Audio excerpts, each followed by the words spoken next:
Recently, a clip from an interview Chappell Roan did on Call Her Daddy has been going viral because how she said basically every parent she knows is miserable. All of my friends who have kids are in hell. I actually don't know anyone who's like happy and has children at this age. I have like a 1-year-old, like 3-year-old, 4 and under, 5 and under. I literally have not met anyone who's happy, anyone who has like light in their eyes, anyone who has slept.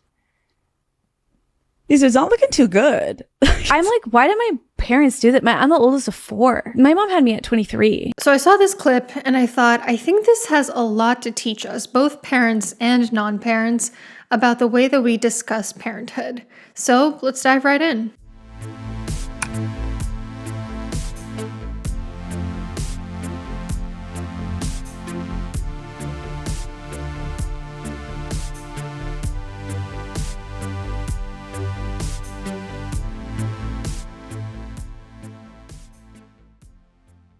So, the Chappell Roan clip in question. Okay, I'll be honest.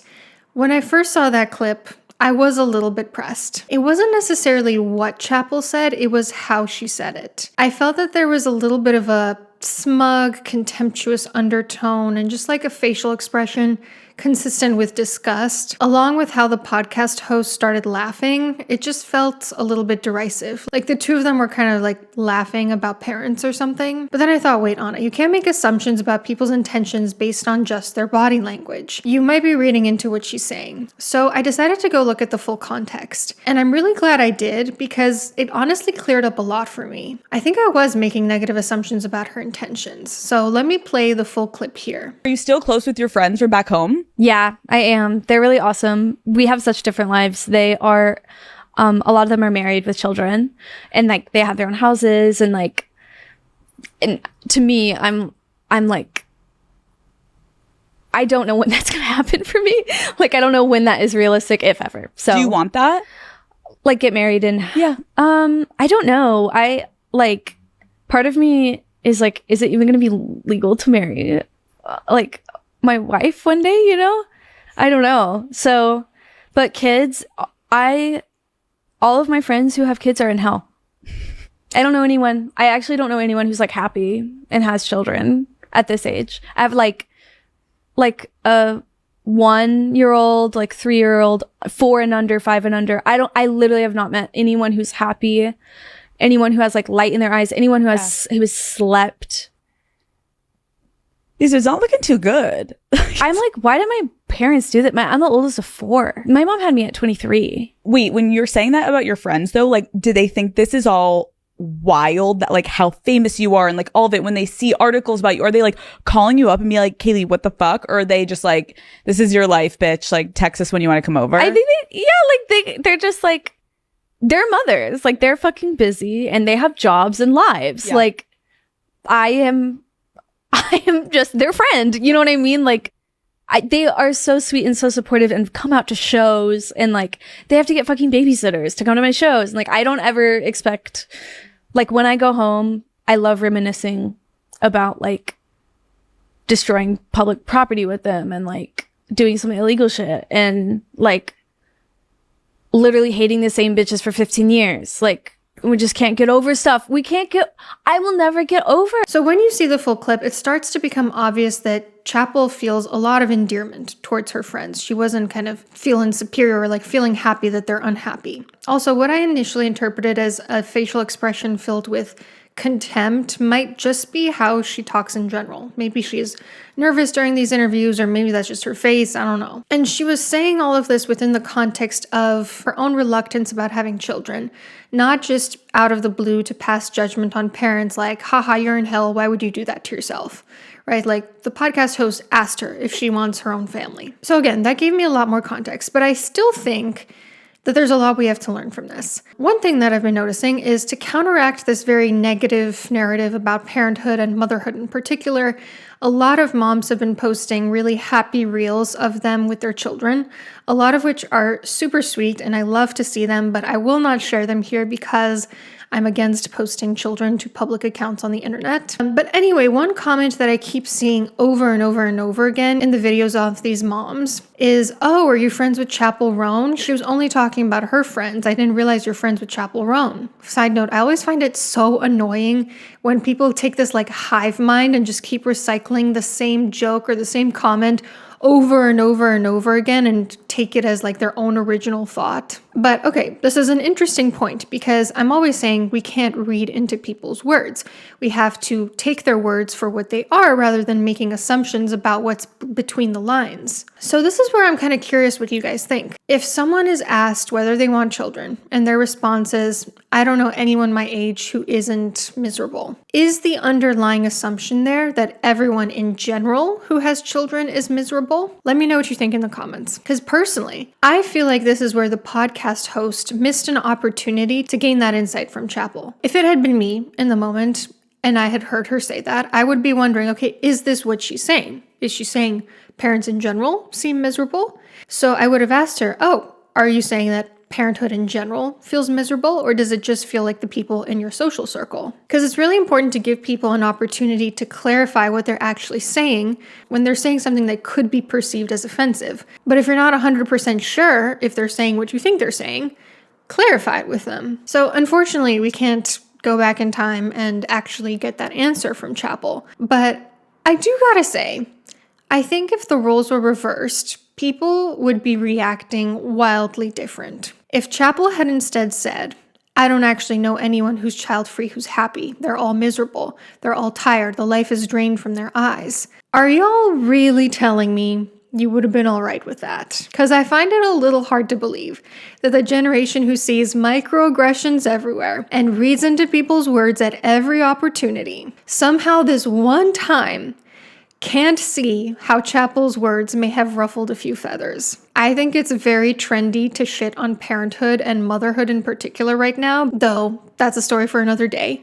But what if we just take it out of the context of parenthood altogether? Imagine that someone is asking you whether you want to be a physician when you grow up, and your response is, I actually don't know anyone who's a physician and isn't miserable. Would your reaction be any different? Would you probably assume that this person is saying all physicians are miserable, or just talking about the people in their own social circle? Again, I don't know. I'm really curious what you have to say. But regardless of what Chappell actually meant, I think this clip still has something really important to teach both parents and non-parents about the way we discuss parenthood. So let's start with non-parents. I think the thing that non-parents need to understand is just because something is hard or looks really hard or someone is venting about something doesn't mean it's not worth it to that person. Take, for instance, a doctoral program. When I was in a doctoral program, all any of us ever did was complain and vent and rant about it, right? It's an extremely difficult, long, arduous journey that we chose to embark upon and that we complained about constantly. But at the end of the day, we wanted what was at the end of that tunnel. At the end of the day, it was worth it. There were trade-offs that we wanted to complain about, but we still made that same choice, and we would have made that same choice if we could go back in time. Chappell Roan, of all people, should understand this concept because she is constantly complaining about the drawbacks of her career, right? It feels like in every interview and every TikTok, she is always talking about how much she hates being famous. So she should understand that just because you commit to something that is arduous and irreversible and painful, it doesn't mean it's not worth it in the end, because she still chooses to continue to do it, right? Just because we sometimes need to complain about things doesn't mean they're not worth it to us. Just because it looks like hell from the outside doesn't mean we wouldn't make that same choice 1,000 times over. And just because something is exhausting doesn't mean it's not worth doing. And I also find it important that Chappell said, at this age. She doesn't know any parents at this age who aren't miserable. A lot of these things that I'm describing, like parenthood and having a doctorate, they're very painful for a long but limited amount of time, but then you get something out of it at the end, and then it gets easier with time. With a doctorate, obviously, you go through grad school, and then at the end of the journey, you have your degree. You don't have to go to grad school again. It's done. You endured the misery. Now you have what you want. Similarly, with having a child, those first few months, first few years are the hardest, but they're temporary, and you get something priceless out of it at the end. Parents need to be able to vent about being tired or to lean on their friends when parenthood feels really tough. They need to be able to do this without worrying whether their friends are going to judge them for their decision or put them on blast to millions of people on a podcast. Yes, being a parent is probably one of the hardest tasks in the world, if not the hardest. You're signing up for extremely fragmented sleep for a long time, an inability to do whatever you want to do when you want to do it, and the responsibility of ensuring the well-being of a completely helpless little human being, 18 plus years of financial stress, and a lifetime of needing to prioritize somebody else's needs other than your own. That is very difficult. But many people continue to feel this very deep and primal desire to have children.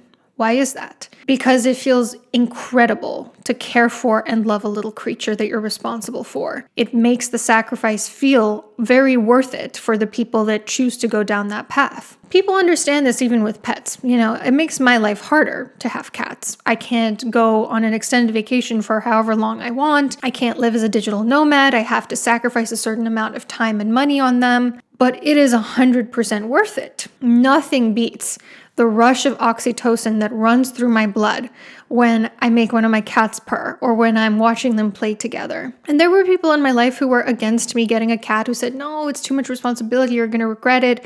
Then there were people who were against me getting my second cat, who was a handy cat, because of those trade-offs. But I always knew that those trade-offs were worth it for me, that I would never for a second regret them. I would make the same exact decision if I could go back in time. This may sound silly for me to say because with kids, it's even so much deeper than just pets. You're developing a lifelong relationship with another little human being. Yes, it's exhausting for those first few years, and it continues to be challenging after that as well. But one day that child hopefully becomes an adult who you molded into a wonderful human being. A child who, if you did it right, is laughing with you over Christmas dinner and telling you about their life over a bottle of wine and makes your heart swell with pride. And even before you get to that point, before they become an adult that you can be proud of, there's so much joy along the journey, even when things are tough. People talk about the newborn bubble, which obviously having a newborn is super exhausting and difficult. But they describe this little happy bubble where all that matters is how much they love this little human being. I feel this way with my niece, and she's not even my own child. When she runs to hug me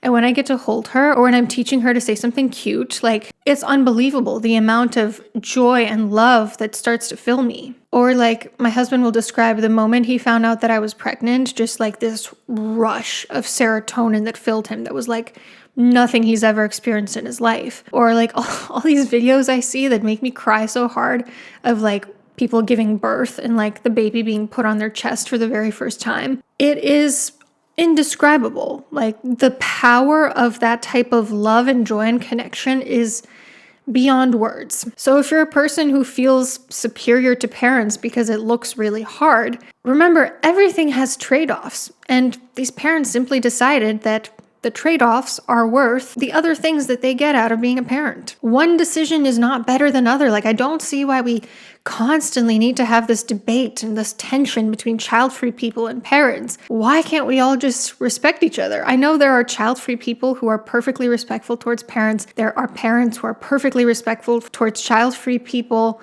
But sometimes it feels like the loudest, most radical minority gets the loudest voice on social media, and they're just causing all this tension that doesn't need to exist. In the end, trade-offs even out. Maybe you get higher highs with parenthood and lower lows or something like that, but at the end of the day, it's really just about what your values are, what your priorities, what you want out of life. But there's also something that parents, I think, need to learn from this, and that is that the negativity around parenthood has gotten a bit extreme. And it's starting to send the wrong message to people. And maybe we should be a little bit more mindful about the way we discuss parenthood. During pregnancy, almost everything on my For You page is about what complications can arise, how difficult the symptoms are, possibility of miscarriage, traumatic birth stories, struggling with body image. And I know it's not just me, because I know other women who are currently pregnant and literally needed to close down their social media pages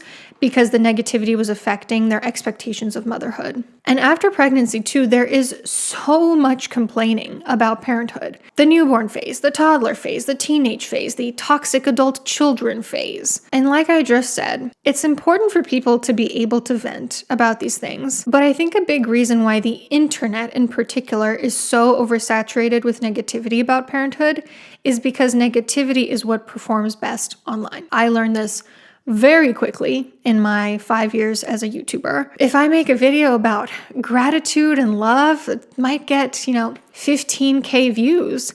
But if I make a video about something negative, that's what really hits for people. Also, positive experiences with parenthood do kind of tend to get shut down on social media because people feel like they're making other people feel bad, either other parents or child-free people. Like if a woman starts sharing about how much she loves being a mom and how it's the best thing that ever happened to her, some child-free people will get up in arms and accuse her of implying that people who don't have children are therefore not as fulfilled. Or anytime a woman shares how she kept up with her fitness journey during pregnancy, or how she managed to get her fitness back on track postpartum. The top comments are always either, just a reminder that this isn't realistic for everyone, or why are you sharing this? Like, you shouldn't have posted this. Her lived experience is silenced, and she's told that her positive experience isn't valid because it's not representative of everyone's experience. Or when somebody, particularly a woman, let's be honest, it's usually a woman, shares a positive experience with parenthood, she's accused of giving people an unrealistic expectation of parenthood. And I'm sorry, but how is it unrealistic if it's someone's reality? How's it promoting an unrealistic beauty standard if that's someone's natural body? How's it an unrealistic expectation of motherhood when that's somebody's experience of motherhood? So yeah, I think a part of the reason why the discourse about parenthood on social media in particular is so negative is that people are kind of discouraged from talking about the positives of it. But here's the tea. I do think parents are partially responsible for how some child-free people feel they can contemptuously look down on parenthood, because they have presented such an overwhelmingly negative view of something that's actually incredibly nuanced and multifaceted that also has a lot of highs as well. And there is only so much you can complain about something before the people around you start to go, okay, then why don't you make a different decision then? Why do you keep having kid after kid after kid if you hate it so much? In that sense, I do kind of understand where some of these people like Chappell Roan are coming from. And also, let's just be honest here. The way in which some people choose to vent about the trade-offs of parenthood is not appropriate. Just because you need to get something off your chest doesn't mean the way you're choosing to do it is appropriate. The internet is probably not the best place to vent about parenthood. The internet is forever. People could see it who could be deeply hurt, i.e., your child. I think a lot of people say things online that they would never say to a room full of people. Things that should probably be processed in the privacy of a therapy room or in your loved one's living room. But even if you are doing it offline, I think this really shows we gotta be careful how and who we're venting to. Because imagine being one of Chappell Roan's mom friends right now. Imagine going to someone and venting and saying, oh my God, I'm so tired, like I'm exhausted. And then a couple months later, your friend is telling millions of people on a podcast that you are miserable and the life is drained out of your eyes. So there must be a way for us to be more intentional about this, to give a more nuanced understanding of what parenthood is like, to talk about both the highs and the lows, to talk about the lows in context where it's appropriate and not hurtful or not going to bite us in the ass. And let's not forget the crucial question that we should be asking here, which is, why is parenthood and motherhood in particular so hard these days for people in the US? Is it because it's a culture that makes it very hard to be a parent because of anti-choice legislation, laughably short parental leave, lack of affordable high-quality daycares, the tradition of moving away from extended family, the hyper-individualism that has infested people's minds, the disgust that a lot of people seem to feel towards children, and therefore their parents are also not welcome in a lot of those public spaces as well, unaffordable healthcare, unaffordable quality education, inflation, the cost of buying a home. Could that maybe have anything to do with why it's so hard to be a parent in this day and age? If you as a child-free person are hearing a lot of parents complain about parenthood, your question should be, what's making it so difficult and how can we make that better as a society? Instead of just assuming it's the very nature of parenthood and it's just miserable by nature and there's nothing we can do. It's just anyone who chooses to be a parent is just a fool. I was thinking about it, and I don't think it's that people used to be able to afford having a child more in the past than they do today. Because, like, take my grandma, for instance. Her parents were dirt poor. They would grow everything that they ate in their own yard. They would make their own milk from their own cow. They would make their own cornmeal. They grew their own vegetables. They had no fridge. They had none of that, right? The difference is, though, back then it wasn't so costly to have children because in this day and age we have modernity, we have comforts. We are expected to take children to X amount of doctor's appointments and to have a certain type of home for them and to be able to afford college tuition for them one day. Like in this day and age, it's not that people are poorer than they were back in the day. It's just that the cost of living is so much higher that there's an entire segment of the population who can't afford to pay for what is essentially considered normal to raise a child in this day and age. And that's part of the reason why my husband and I moved to Europe, because we knew we wanted to start a family and we knew it's much friendlier in Europe to do so. There's much longer parental leave, which unfortunately, since we're both self-employed, doesn't help us much. High quality daycare is free from a young age. There's a stronger sense of community. There's the normalization of like integrating children into adults' everyday lives. Affordable healthcare, affordable education, like these things go a long way. Why don't we mobilize to change those things instead of just throwing out the baby with the bathwater, so to speak, which in this context, I mean devaluing the choice of becoming a parent altogether. Because there are things we can do to make being a parent a little bit easier for parents. So why don't we focus on that? Let me know what you thought about what Chappell Roan said and about this topic more broadly. I'm really curious to hear your thoughts in the comments down below, and I'll see you soon.